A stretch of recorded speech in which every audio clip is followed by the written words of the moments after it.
Hi friends, இன்றைக்கி வீடியோவில் புடலங்காய் கூட்டு எப்படி பண்ணணும்னு பார்த்துடலாங்க. நான் இன்றைக்கி ஒரு புடலங்காவை இந்த மாதிரி நல்லா கட் பண்ணி க்ளீன் பண்ணி எடுத்து வச்சுருக்கேன். 2 டேபிள் ஸ்பூன் பாசிப்பருப்பு எடுத்து வச்சுருக்கேன், 2 வரமிளகாய், ஒரு பல்லாரி, ஒரு தக்காளி, அப்புறம் அரைப்புக்கு வந்துட்டு ஒரு சில் தேங்காய், கொஞ்சமாக ஜீரகம், ஒரே ஒரு பச்சை மிளகாய், ஒரு கொத்து கருவேப்பிலை, ஒரு 5-6 சின்ன வெங்காயம், அவ்வளோதான். இப்போ நம்ம எப்படி பண்ணுறதுன்னு பார்த்துடலாம். பாசிப்பருப்பு எடுத்து வச்சுருந்தோம்ல, அதை வந்து நல்லா வாஷ் பண்ணி அதை வந்து ஒரு குக்கரில் சேர்த்துக்கலாங்க.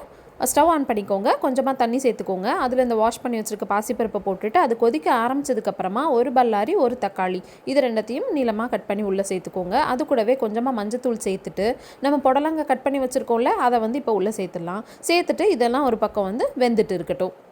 நல்லா கலந்து விட்டுக்கோங்க. கலந்துட்டு நல்லா வேக வச்சுருங்க. அதுக்கிடையில் அரைப்பு ரெடி பண்ணிட்டு வந்துடலாம். ஒரு பிளெண்டர் ஜாரில் தேங்காய், பச்சை மிளகாய், ஜீரகம், சின்ன வெங்காயம், கருவேப்பிலை இதெல்லாம் சேர்த்து நல்லா குறப்பாக அரைச்சி வச்சுக்கோங்க.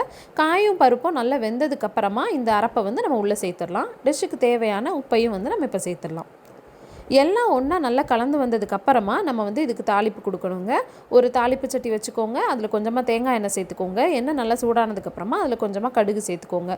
கடுகு நல்லா பொரிஞ்சதுக்கப்புறமா அதில் 5-6 சின்ன வெங்காயத்தை கட் பண்ணி போட்டுக்கோங்க. அது கூடவே 2 வரமிளகாவை பிச்சு போட்டுக்கோங்க. போட்டுட்டு அது கூடவே கொஞ்சமாக பெருங்காய பொடி போட்டு நல்லா கலந்து விட்டுட்டு அதையும் இந்த புடலங்காய் கூட்டு கூட சேர்த்துட்டு நல்லா ஒரு மிக்ஸ் கொடுத்துட்டு மேலே கொத்தமல்லி கீரை போட்டு இறக்குனீங்க அப்படின்னா டேஸ்டியான புடலங்காய் கூட்டு வந்து ரெடி.